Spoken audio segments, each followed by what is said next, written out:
G'day mate, welcome back to the channel. I'm FPL Root, and in this video I will be talking how to play World Cup Fantasy. So today I'm wearing the green and gold of Australia along with my Outback hat. I will be supporting England in the World Cup, but we'll definitely be looking out for Australia and hopefully they can get a result in their tough group. So first off, let's talk about how many players you're allowed from each nation. So similarly to FPL, there are restrictions on how many players you can have in your team. And at different stages of a competition, that actually changes. So for the beginning, it's exactly like FPL. You can have a max of 3 players per nation. But in the round of 16, that goes up to 4. And then in the quarterfinals, that goes up to 5. And then 6. And then in the final, you can have 8.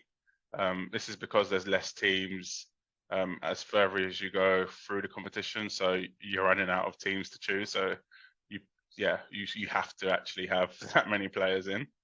And the kind of trick is to kind of plan who you think is going to be knocked out. So you end up with the best players at the best time. Next up is subs. So the subs are really similar to the Champions League fantasy or the Euros fantasy that so I know some of you may play. You can make subs actually during a game week. They're actually called match days here rather than game weeks like FPL. But the player you sub off will have their points kind of subtracted for your score. So for example, if the idea is to play someone in your team that will be playing earlier on in that game week. So for example, say if Harry Kane plays on a Monday and then Neymar plays on a Tuesday, you would play Harry Kane first, and then if Harry Kane blanks or you're not happy with his score, you can take him out for Neymar. Obviously, it won't be that extreme in terms of the players. It's probably your cheaper players that you will be taking out the most, but it kind of gives you a chance to use your bench and sub off any players that you're not happy with their score. So for your captain, it's similar to FPL, but very well, almost the same as Euro fantasy or Champions League fantasy. So your captain does score double points, but you are allowed to change your captain, but that can only be one time. So again, using that example of Harry Kane playing on Monday, Neymar playing on Tuesday, if you think they're the 2 best captain options, you'd put it on Harry Kane, and if Harry Kane doesn't score enough points that you want him to, then you can switch it to Neymar. The idea with this is to have a good captain kind of earlier on in the game week, in the game day, in the match day. And then you can swap it to a better captain, or if they don't perform, then you swap him. Or if not, if you're happy with, say, if Harry Kane scored a hat trick, you can keep it on Harry Kane.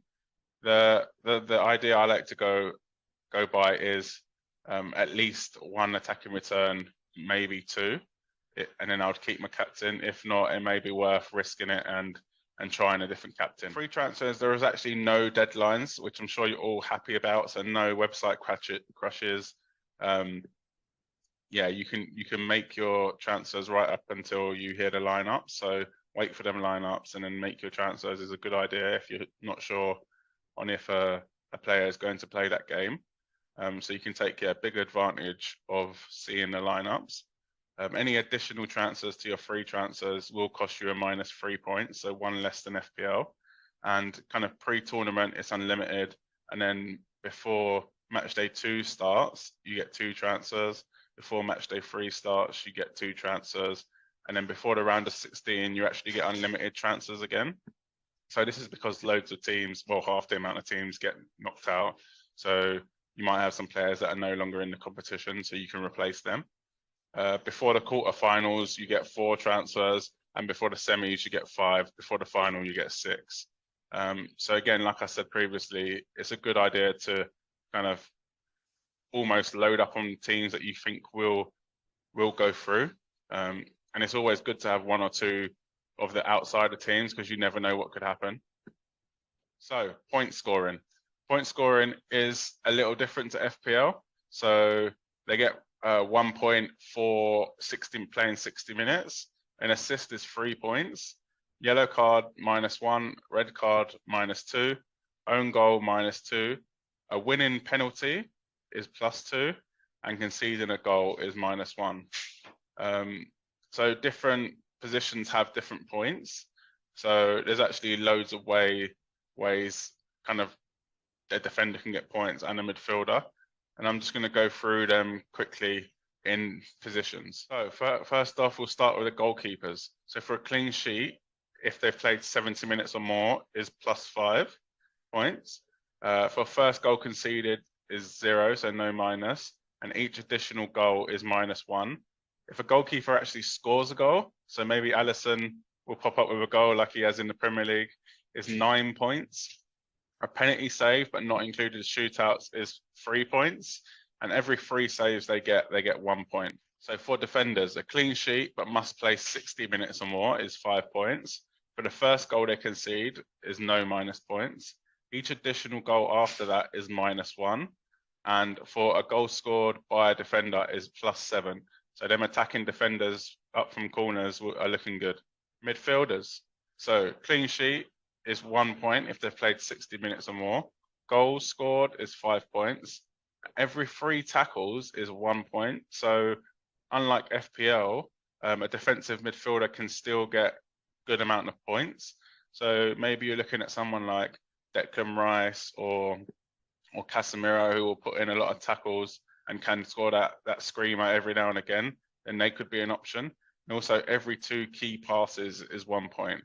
So again, someone that breaks up the play and sprays the ball out. So maybe even like a Luka Modric could be a good one who, passing and playing it around. And for forwards, so it's goals scored 5 points, and every 2 shots on target is 1 point. So like Trossard had however many shots on target against Forest in the blank game week for FPL. That would actually get you points for the World Cup fantasy.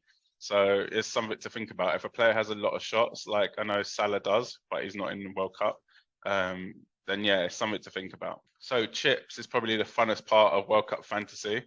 And I'm not talking about the ones that you dip into tomato ketchup.